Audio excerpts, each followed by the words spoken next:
begins in 3, 2, 1.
오늘 공부할 제목은 고린도 교회에 가만히 들어온 사탄 방언, 이런 제목으로 시작을 하겠습니다.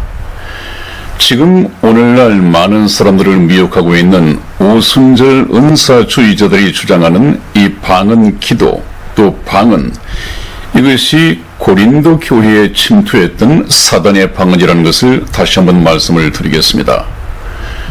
여기 잠깐 보면 이 고린도는 그리스에 있는 항구 도시 중에서 가장 중심적인 그런 항구 도시였습니다. 항구 도시 하면 생각나는 것이 무엇입니까? 외국인들이 많이 드나들고 또 상업이 발달되어 있고 항구 도시이다 보니까 또 부패하고 타락하고 그런 도시라고 하는 것이 머릿속에 떠오르지요. 고린도 지역이 바로 그랬습니다. 그래서 특히 거기는 아프로디테라고 하는 이 신전이 있었죠. 그래서 그 신전에는 약 1000여 명의 여사제가 있었고 이 여사제들의 생활 또한 상당히 방탕했습니다. 성적으로도 문란했습니다.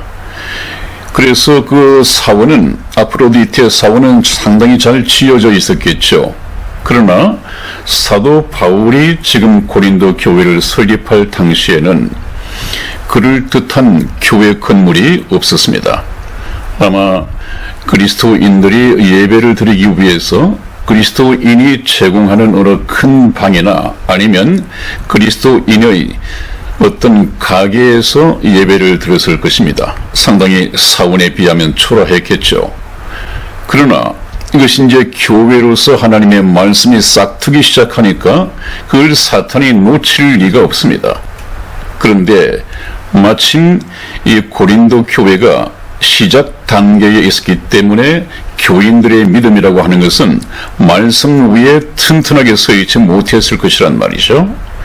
그러다 보니까 사탄이 항상 공격 표적으로 삼는 것은 말씀으로 무장되어 있지 못한 사람이나 이 예배 처소를 공격 대상으로 삼는단 말이죠. 그 하나가 바로 고린도 교회였습니다. 고린도 교회에 가만히 들어온 사단의 방언. 고린도 교회의 특성을 한번 보시죠. 왼쪽에 보면 거짓 사도들이 침투했다. 거짓 사도들이 참 속이기 좋거든요.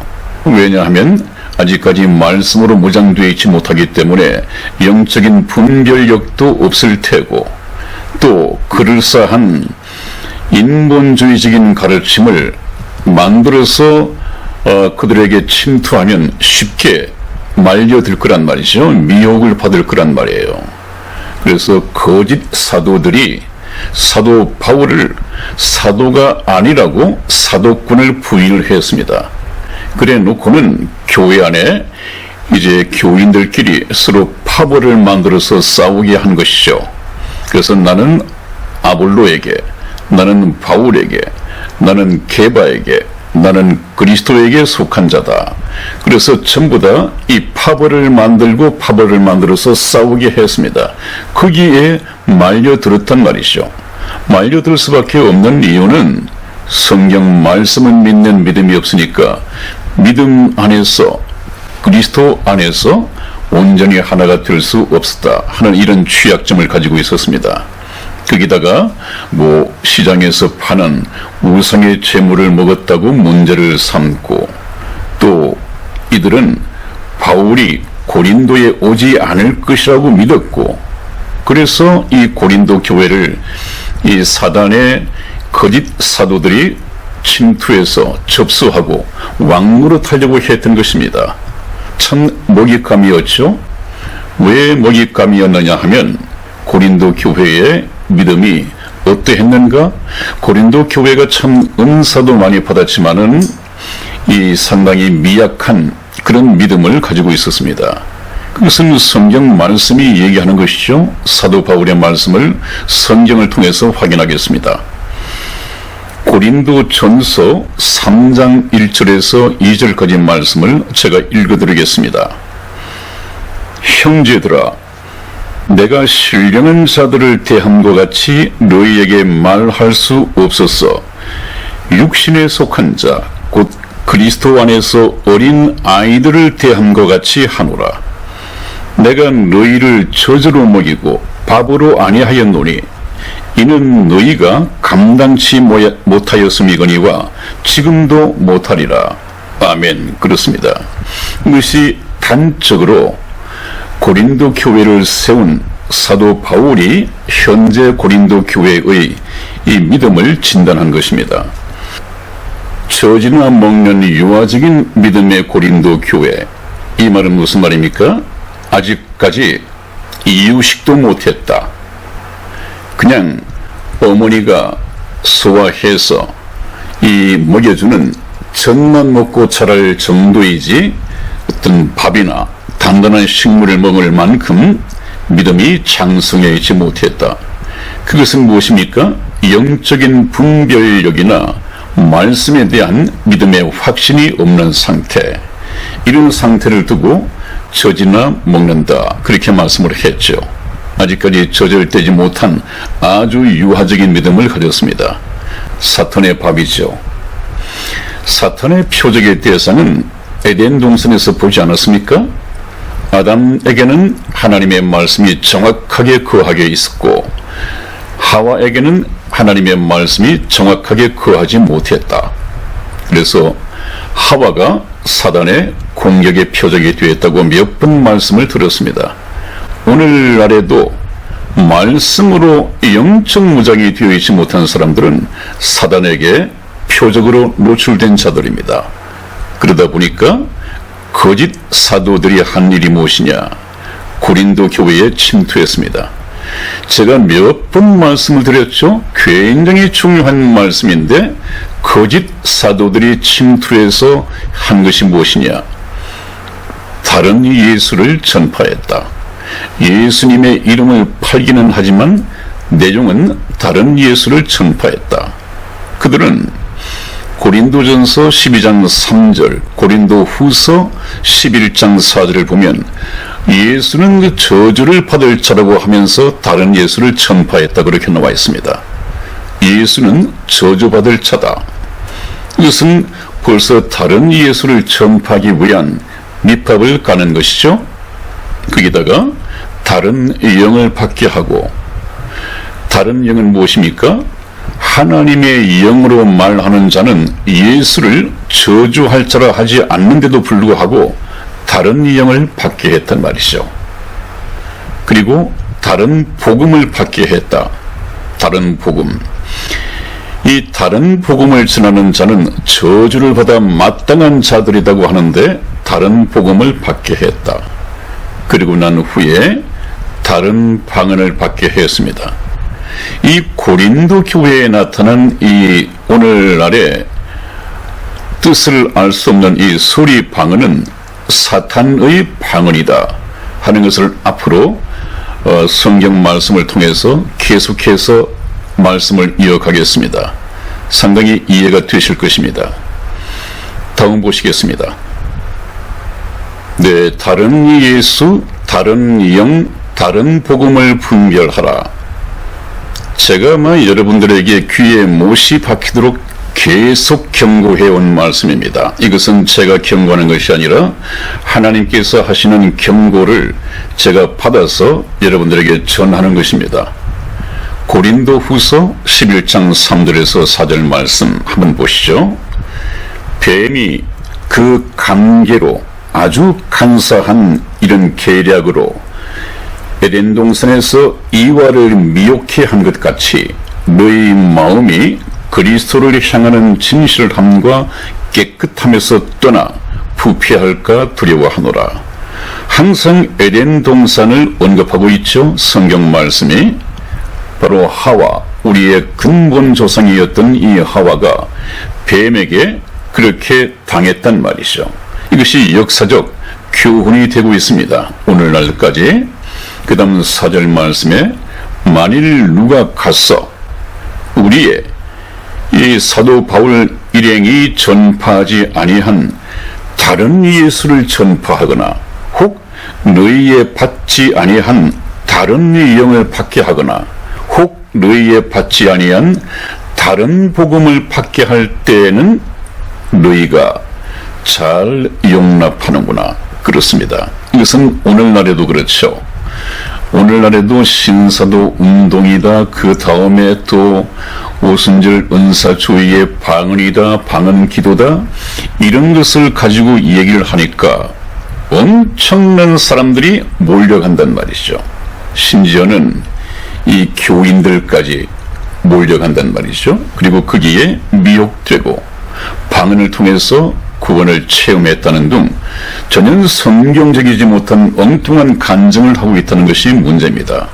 그런 것은 그렇다 치더라도 우리의 영원한 생명이 걸린 이 하나님 예수 그리스도를 믿는 일에 있어서는 절대 다른 예수, 다른 영, 다른 복음에 미혹돼서는 안 되겠다는 것을 다시 한번 강조를 드립니다.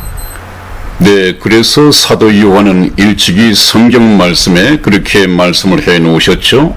요한 1서 4장 1절 말씀을 보면 사랑하는 자들아 영을 다 믿지 말고 오직 영들이 하나님께 속하였나 시험하라.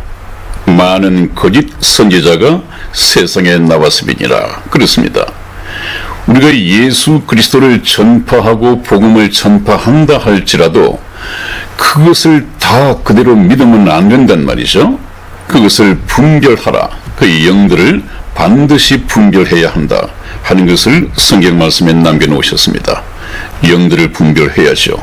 그것만큼 이 시대가 악하고 사탄이 최후의 발악을 하면서 자기들의 이 하수인들, 거짓 사도들, 거짓 선지자들을 세계 만방에 풀어놓고 있습니다.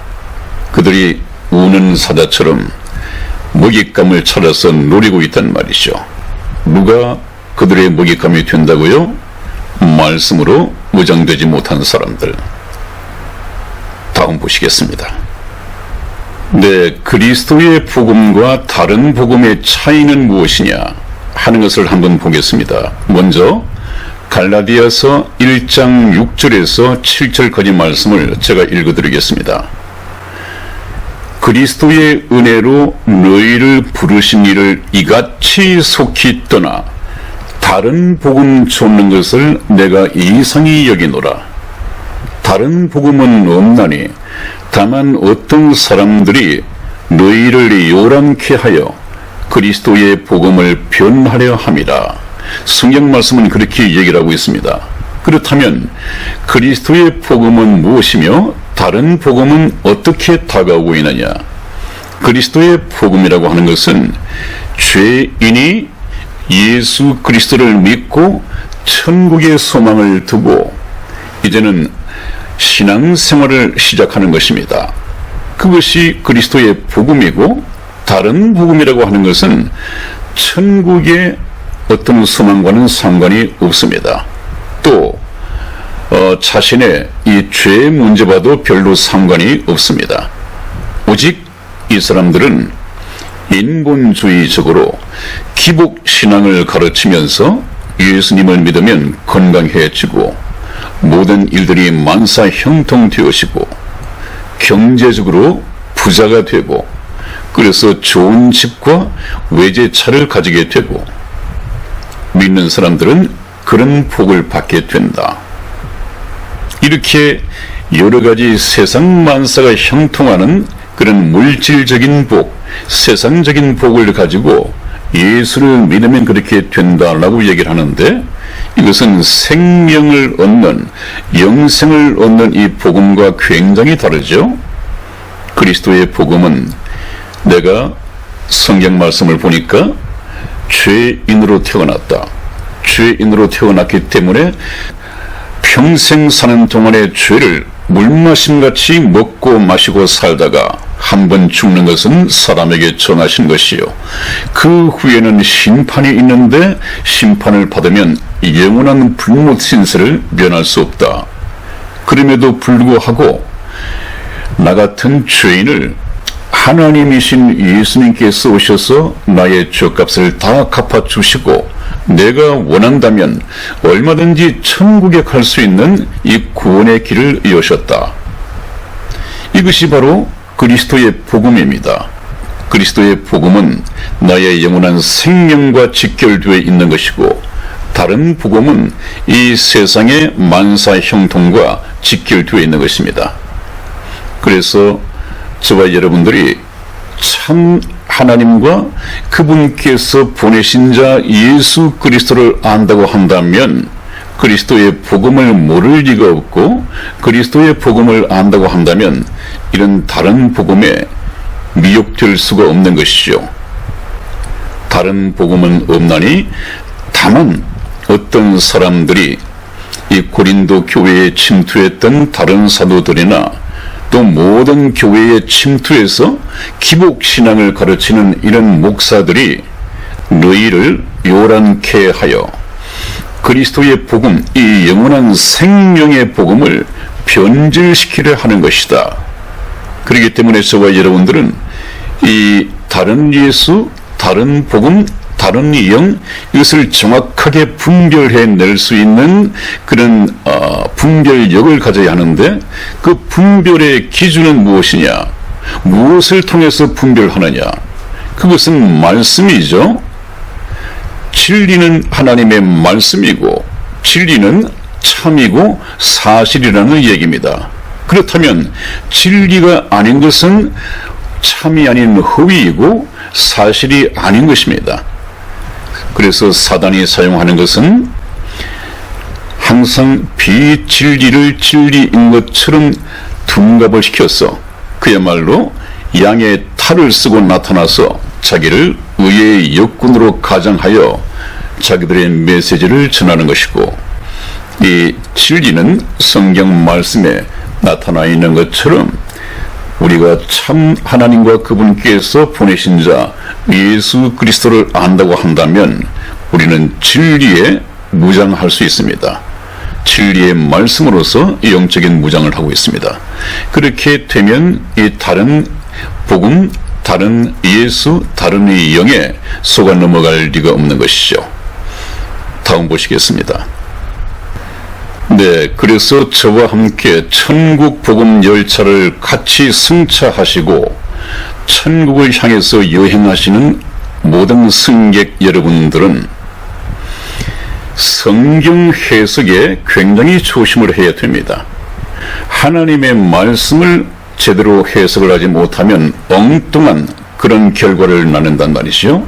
미혹을 받을 수밖에 없습니다. 다시 한번 제가 강조를 하죠. 모든 성경은 성경의 저자이신 성령 하나님의 조명하심을 받아서 해석되어져야 하고 그렇게 해석되어진 하나님의 말씀은 이제 말씀하신 하나님의 뜻을 따라서 적용되어져야 한다. 벌써 몇 번째 강조를 드리는 것입니다. 반드시 그걸 하셔야 됩니다.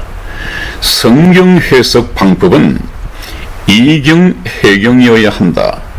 저번에도 제가 말씀을 드렸고 다시 한번 강조를 하는 이유는 이것에 충실해야만이 우리가 미혹에 빠지지 않을 수 있다.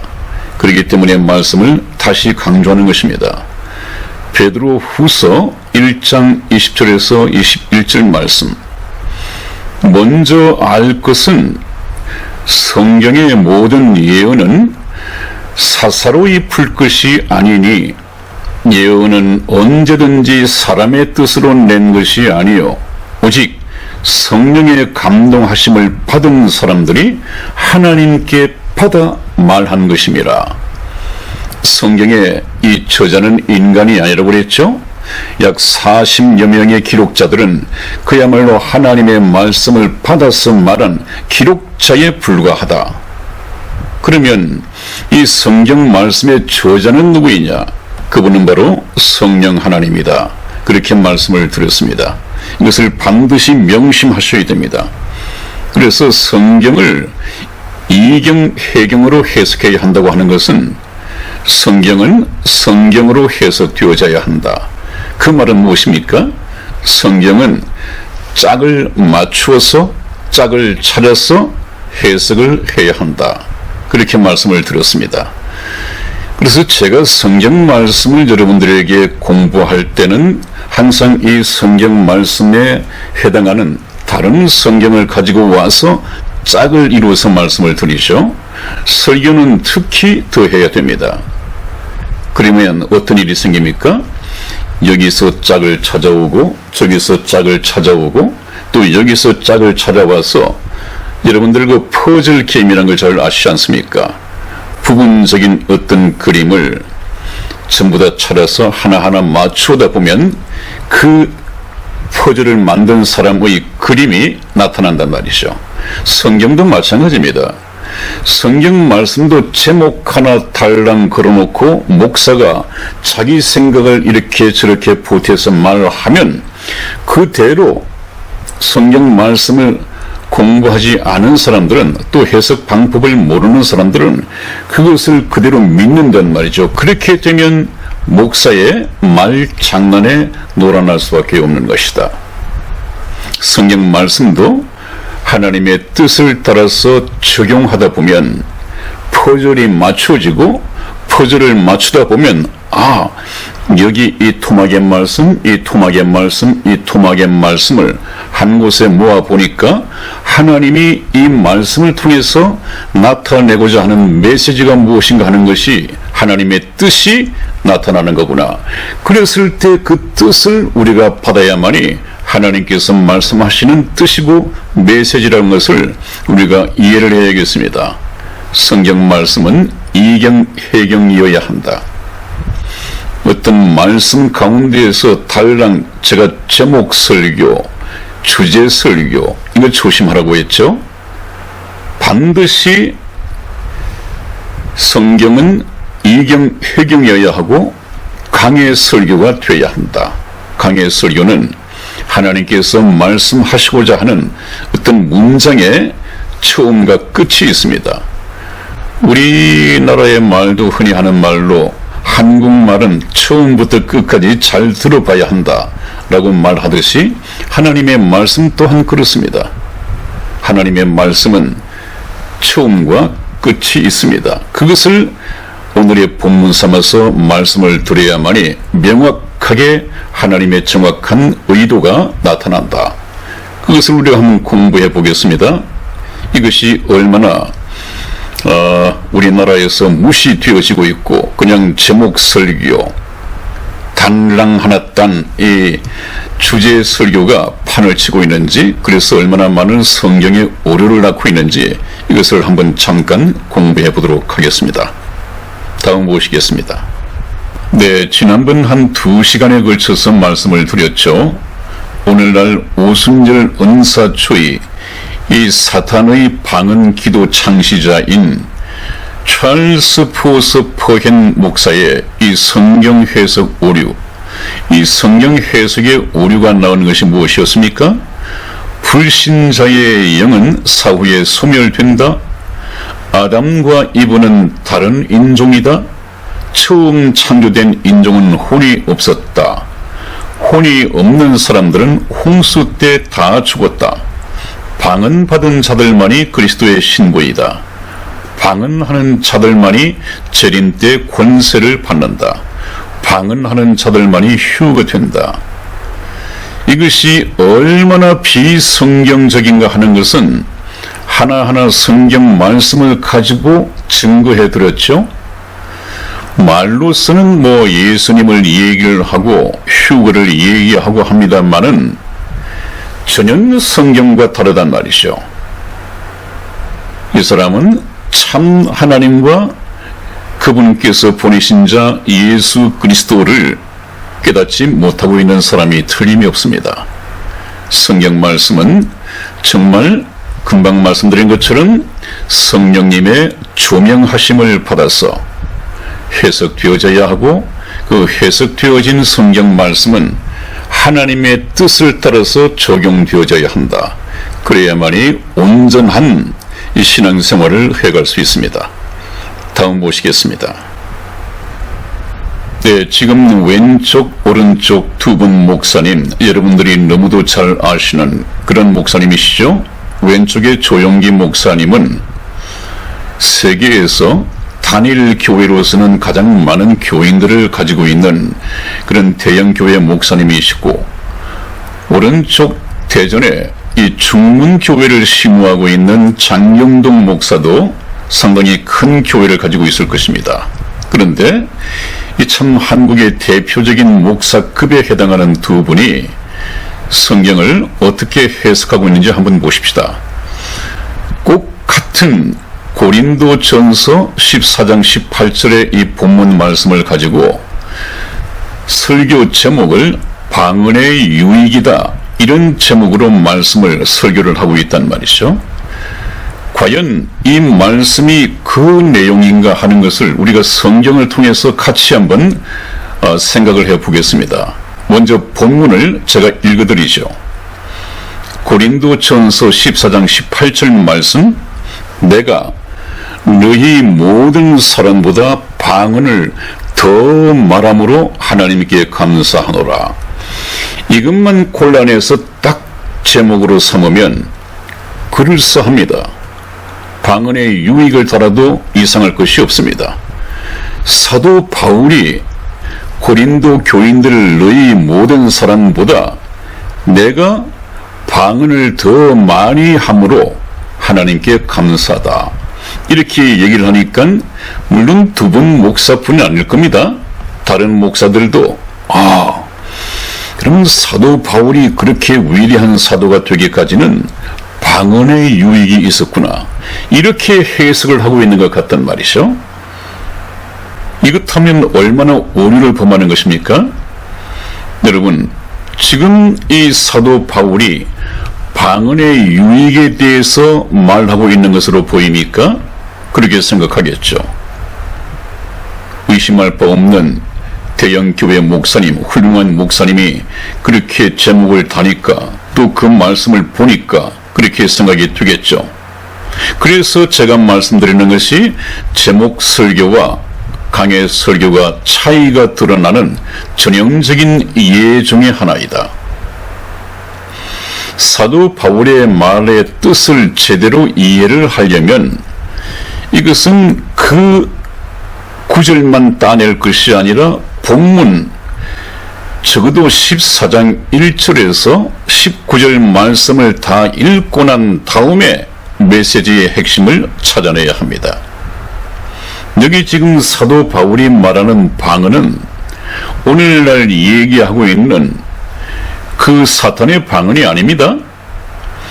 지금 이 사도 바울이 너희들보다도 많은 방언을 한다고 하는 것은, 사도 바울이 말한 것은 랭귀지입니다. 랭귀지, 외국어란 말이죠.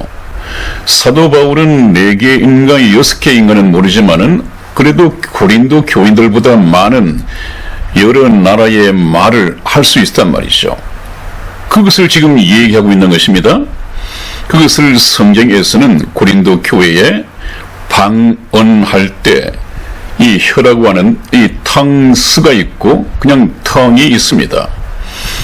텅스의 s가 붙어서 복수가 되면 이것은 각종 외국어입니다. 각 외국어를 얘기하는 것입니다. 그러나 오늘날 이 사단의 방언, 룰룰루 뭐 따따따 할렐루야 뭐 이렇게 하는 그런 방언은 텅입니다. 텅. s가 없습니다. 그렇게 분류를 하고 있단 말이죠. 그래서 이 영어 사전을 찾아보면 지금 사도 바울이 말하는 이 방언은 그들이 말하는 그런 방언이 아니라 텅스입니다. 이것은 외국어란 말이죠. 각종 외국어 이렇게 말하는 것이죠. 오늘날의 방언은 랭귀지, 이 언어 체계를 갖추지 못한 그냥 뜻을 알 수 없는 소리에 불과합니다. 성경에서도 그러죠. 여러분들 고린도 전서 12장과 14장을 한번 쭉 읽어보십시오. 이것은 전혀 소리밖에 안 됩니다. 언어로서의 체계를 갖추고 있지 못합니다. 그렇기 때문에 알아듣는 사람이 없습니다. 아마 저 사람들도 방언을 한다고 하지만 그 방언의 뜻을 모르고 할 것입니다. 무슨 방언 기도를 통성으로 7시간 따라하고 7시간을 합니까? 그 방언하는 것을 가만히 들어봤더니 7시간을 하든 3시간을 하든 계속 방언 통성 기도를 하는데 그 사용되어지는 방언은 불과 한 5종류, 5음절에서 10음절 정도를 가지고 계속해서 반복을 합니다. 여러분들도 귀담아 들어보십시오.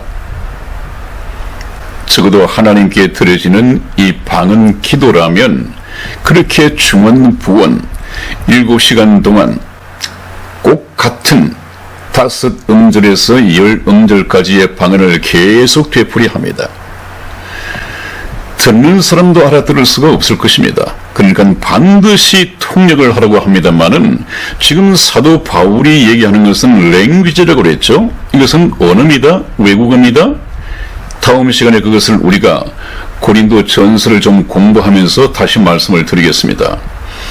그래서 이 본문의 14장 1절에서 19절 말씀을 보면 앞뒤 문맥을 통해서 보면 사도 바울은 방언의 유익에 대해서 말하고 있는 것이 아니라 오히려 마귀가 가져다 준 이 소리 방언에 대해서 책망하고 있는 것을 보게 됩니다. 고린도 교회에 이 성령의 은사를 따라서 행해지고 있는 그런 은사, 랭귀지가 아니라 가만히 들어온 다른 영에 묻혀서 들어온 예수는 저주할 자라고 말하는 이런 영에 묻혀서 들어온 이 방언, 이 방언은 지금 책망하고 있는 것입니다. 이 방언을 가지고 그냥 여자들이, 특히 여자들이 표적에 약하잖아요. 그래서 여기에 휘말려 가지고 교회의 질서가 무너지고 이것을 걷잡을 수 없었습니다. 굉장한 문제를 일으켰죠. 그래서 사도 바울이 서신서를 보내서 고린도 전후서에 서신서를 보내서 책망을 하고 있는 것 하나가 바로 이것입니다. 한번 보시죠. 내가 너희 모든 사람보다 방언을 더 말함으로 하나님께 감사하노라 하는 것은 하나님께서 나에게 참 방언의 유익을 주셨다 하는 말씀이 아니라, 여러분 내 말 잘 들으십시오. 나는 여러분들보다도 몇 가지의 더 각종 외국어를 구사할 수 있습니다. 오늘 여러분들에게 이 말씀을, 이 책망을 할 수 있도록 저에게 많은 방언을 하도록 은혜를 주신 것을 감사합니다. 왜 그렇습니까? 만일에 사도 바울이 이 교인들보다도 많은 이 방언을 할 수 없으면 그 교인들이 뭐라고 하겠습니까? 아니, 사도 바울님, 당신 방언 해보셨습니까? 방언의 체험을 해보셨습니까?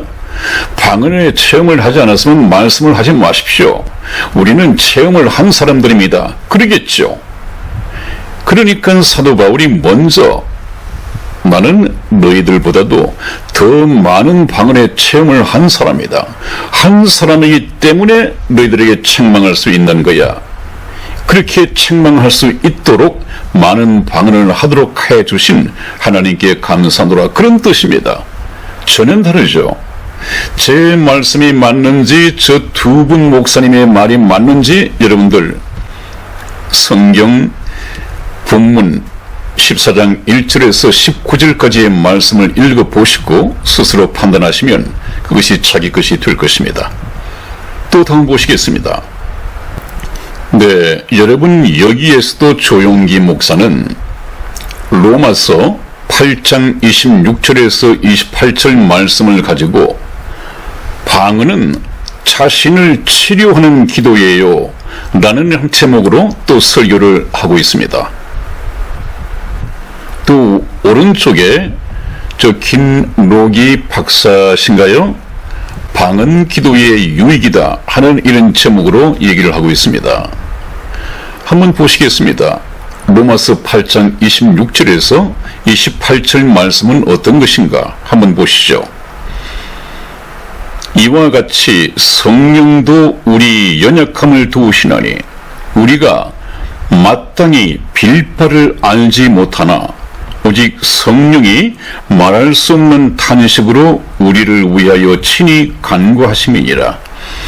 마음을 감찰하시는 이가 성령의 생각을 아시나니 이는 성령이 하나님의 뜻대로 성도를 위하여 간구하심이니라.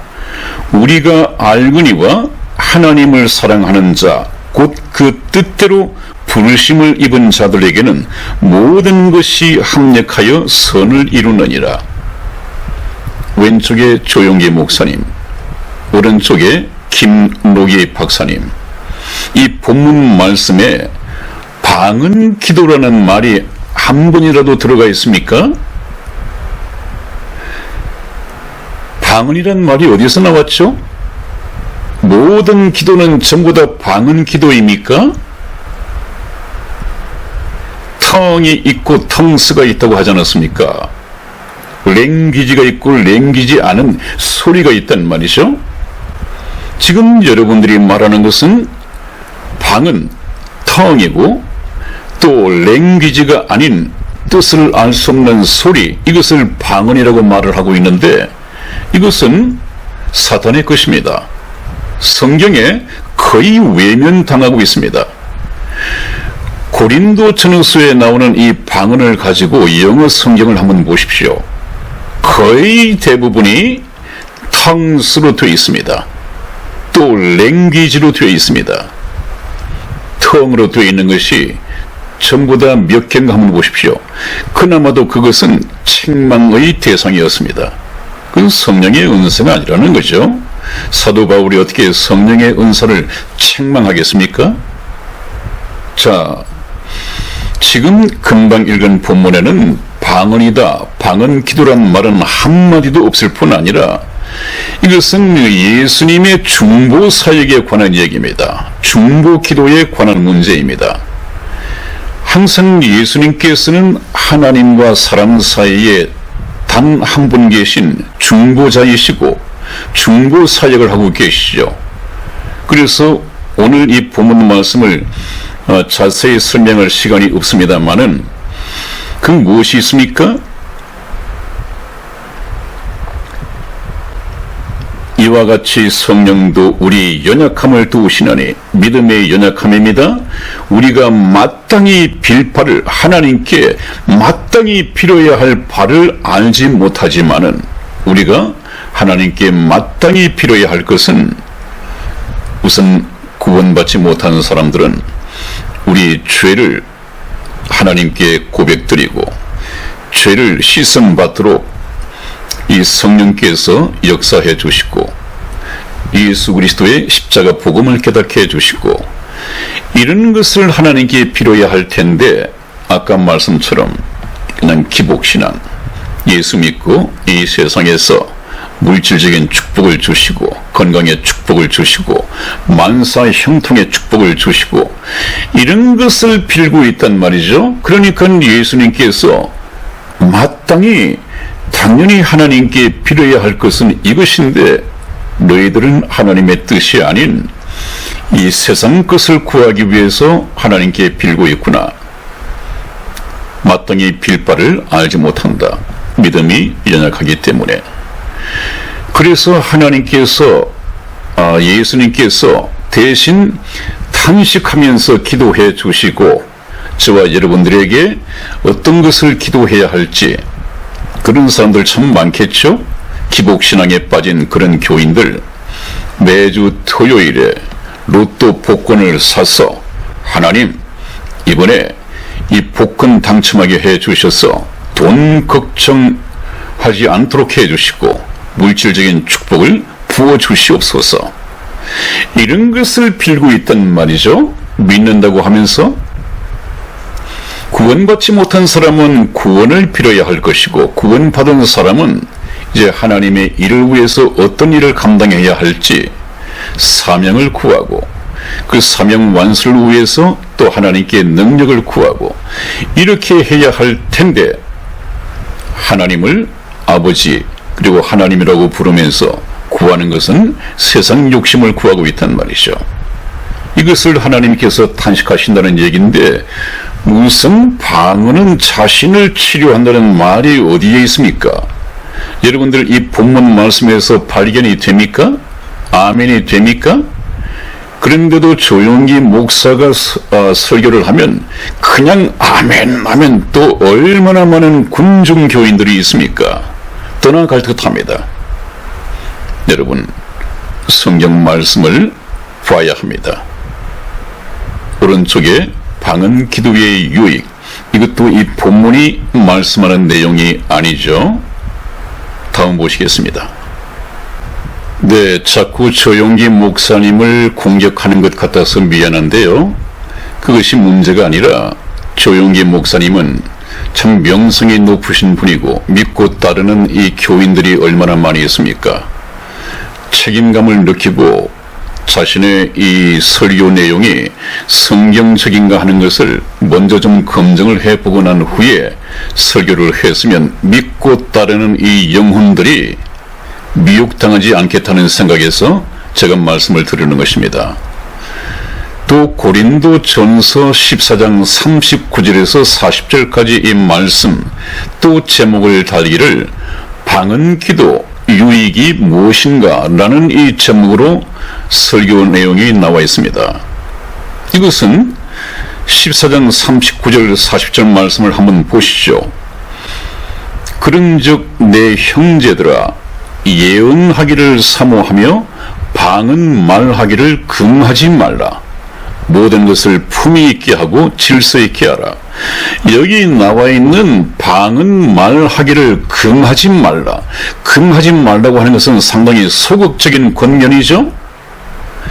예언하기를 사모하며 하는 것은 적극적으로 권면하는 것이고, 금하지 말라고 하는 것은 아주 소극적인 그런 권면 아닙니까? 그런데 여기 방언 말하기를 하는 것이 텅스라고 또 있단 말이죠. 복수로 또 있단 말이죠. 지금 저들이 말하는 방언 기도를 두고 하는 말이 아니라 복수는 뭐라고 했습니까? 각종 외국어, 랭귀지라고 했습니다. 언어라고 했습니다. 그 방언 말하기를 금하지 말라. 그런데 어떻게 이해를 하고 있습니까?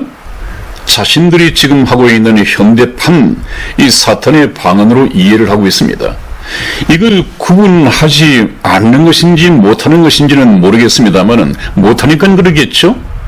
그리고 오른쪽에 보면 방언이 임하자 기적이 일어나며 교회는 크게 부흥, 세계 최대 교회의 비결은 이것이다. 이것은 방언이라는 얘기죠. 얼마나 잘못됐습니까, 여러분? 아마 이 목사님 이 교회의 정확한 개념, 정의를 알고 있는지 모르겠습니다. 교회는 구원받은 성도들의 무리, 에클레시아, 이 세상으로부터 불러내어 따로 있게 한 성도들의 무리를 교회라고 합니다. 그것이 바로 우주적인 교회죠. 예수님의 몸된 교회죠. 그런데 방언이 임하자 기적이 일어나며 교회는 크게 부흥했다? 크게 부흥했다고 하는 것은 이 교인 수가 많이 늘어났다는 얘기일 텐데, 이 방언을 통해서 늘어난 이 교인들이 구원받은 성도들이겠습니까? 아니면 그냥 교회에 몰려드는 소위 말하는 군중 교인이겠습니까? 군중이 많이 늘어났다고 하는 것은 말이 맞습니다만은 교회가 크게 부흥했다? 이 가짜 방언을 통해서 예수님의 몸된 교회, 성도받은 이 무리들이 많이 늘어났다고요? 그거 동의하십니까? 여러분, 판단은 여러분들의 몫입니다. 저는 그것이 교회의 부흥이 아니라, 교회가 부흥하려면 모인 사람들 한 사람 한 사람의 영혼이 거듭나서 하나님의 자녀가 되고 천국 백성이 되어질 때 그것이 부흥이다. 그런 사람들이 많이 생겨나야지 부흥이 되는 것이지, 그냥 방언의 표적 이런 것을 보고 몰려드는 군중들이 교회는 아니다 하는 말씀을 정확하게 명확하게 말씀을 드리고 다음 보시겠습니다. 네, 오늘날 현대 방언에 대한 팽팽한 대립이 이어지고 있죠. 왼쪽에는 값진 선물 방언 기도의 유익 꼭 받아야 하는 이유, 이 사탄의 방언을 값진 선물이다. 고린도전서 12장 14장을 한번 반드시 읽어보십시오. 정말 값진 선물인지 아니면 책망의 대상이었는지. 오른쪽에는 방언의 정의는 외국어이다. foreign language이다. 외국어가 아닌 방언은 거짓이다. 저는 여기에 동의를 합니다. 사실 그러합니다. 또 다음 보시겠습니다. 네, 오늘날에도 방언은 존재하는가? 라는 이 질문이 인터넷에 떠올라 있었습니다. 그대로 이미지를 가져와서 말씀을 드리죠. 오늘날에도 방언은 존재하는가? 이 방언이 어떤 방언인지에 따라서 다릅니다. 지금 방언을 하고 있죠. 거의 교인들의 50-60%가 이 방언에 휘말려서 미혹당하고 있다고 하지 않습니까? 존재하죠. 또 그들도 방언이 존재하니까 지금 있는 것이죠. 존재하는 것을 인정합니다. 그러나 이 방언이 성령의 은사로서 주어진 이 방언인가 하는 것을 가지고 우리가 따져보는 것이 정확할 것 같습니다. 이 성령의 은사인 방언은 끝났습니다. 지금 그것이 고린도전서 13장 8절에서 10절까지 나와 있는 말씀인데요. 사랑은 언제까지든지 떨어지지 아니하나 예언도 패하고 방언도 그치고 지식도 패하리라. 우리가 부분적으로 알고 부분적으로 예언하니 온전한 것이 올 때에는 부분적으로 하던 것이 패하리라. 여기 그친다고 하는 이 방언도 텅스라고 되어 있습니다. 언어의 장벽을 뛰어넘어서 하나님의 말씀의 복음을 전파해야겠는데, 서로 외국인들끼리 언어의 장벽이 놓여 있을 때 사용했던 각종 외국어, 텅스, 포린 랭귀지, 이것도 그친다는 거예요. 여기에 쓰는 오늘날 저 성령의 은사가 아닌 마귀의 방언은 성경에서 거의 외면당하고 있습니다. 거의 찾을 수가 없습니다. 그 다음에 로마서에서는 그나마도 이미 방언이 빠져 있습니다. 고린도 이 전서가 서기 50년경에 기록이 된 것이고, 이 로마서는 한 2년 후에 기록이 된 서신서입니다. 꼭 같이 사도 바울이 기록한 것이죠.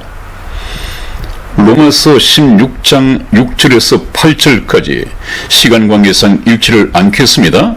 쭉 성령의 은사를 언급을 했는데 거기에서는 이 방언이 다 빠져 있습니다. 랭귀지가 됐건 또 소리 없는 뜻도 없는 이런 텅이 됐건 다 빠져 있습니다. 성령의 은사인 방언은 이미 끝났습니다. 온전한 것이 올 때는 끝난다고 또 있었고, 온전한 것이 무엇입니까? 어떤 성경학자나 목사들은 그 온전한 것이 예수님께서 재림하신다는 것이에요. 성경 어디에 하나님을 것으로 비유를 합니까? 온전한 것이 온다? 예수님께서 오신다?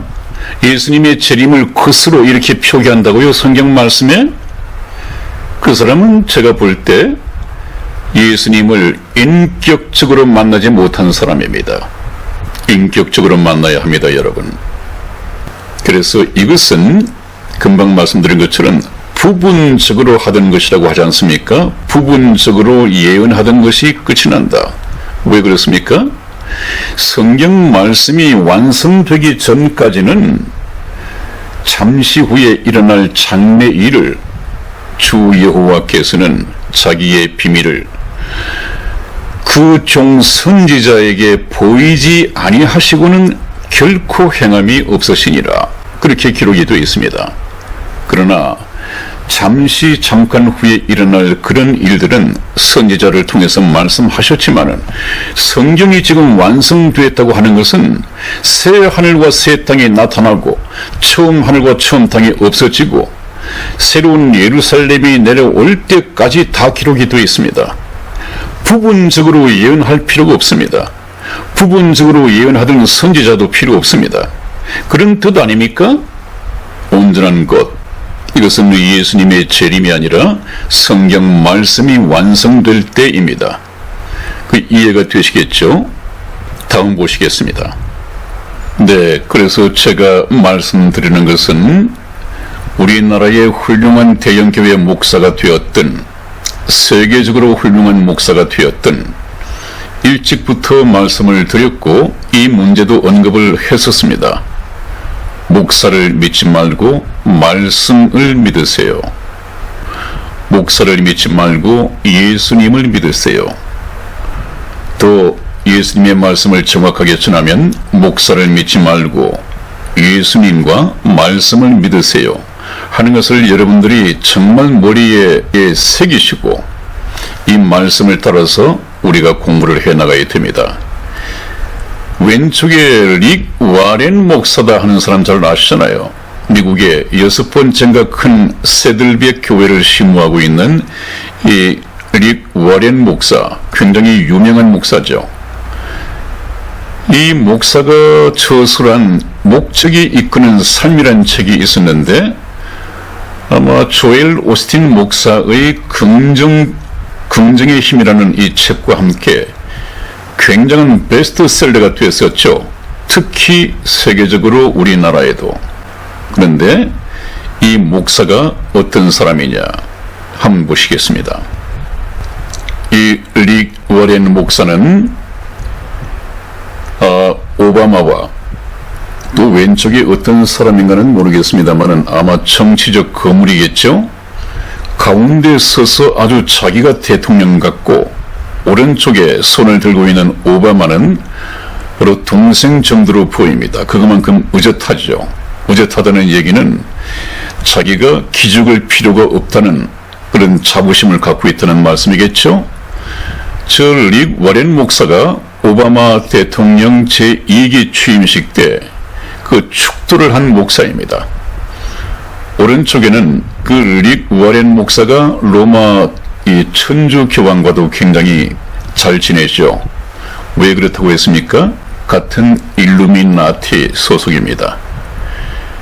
저 릭 워렌 목사는 일루미나티뿐만 아니라 또 딥스테이트의 그 FRD라고 하는 거기에 회원으로 있기도 하죠. 그런 정치, 종교를 들락거리는 참 알 수 없는 인물입니다.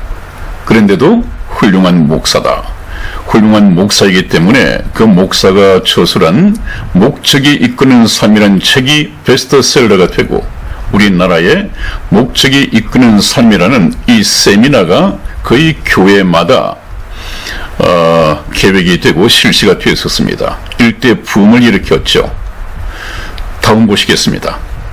네, 저도 릭 워렌 목사에 대해서 그 정도 알고 있었습니다만은 얼마 전 라나 방송을 통해서 알게 된 바로는 릭 워렌 목사가 참 딥스가 저지른 천인 공로할 그 어린이 무슨 이 매매 사건이 있었죠? 또 거기에 범죄가 있었지 않았습니까? 여기에 가담이 돼 있다는 거예요. 그것은 충격적이고 얼마든지 그럴 수 있다. 사단도 자기를 광명의 천사로 의의 역구도로 나타나서 일을 하고 있다. 거기에 얼마나 많은 사람들이 속아왔습니까? 여러분, 제가 이런 말씀을 드리는 것이 아니라 국내외 목사들을 비난하거나 폄훼하는 것이 아니라 사실이 그러합니다. 존경하는 목사는 존경해야죠. 저런 사람들은 목사가 아니잖아요.